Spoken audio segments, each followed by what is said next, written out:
तने बता दे सोना हाउ केकरा घर के।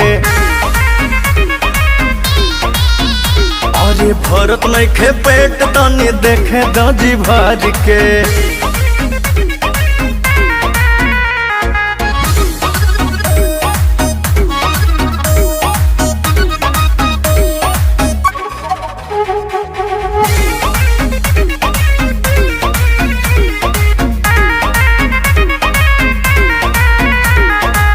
अखिया में बहुत गहराई बा, परियन से मिलत पर छाई बा।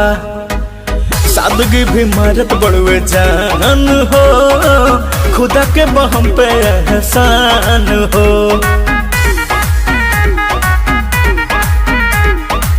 साझे सवेरे तू दूधे से लागे नहाते होइबू।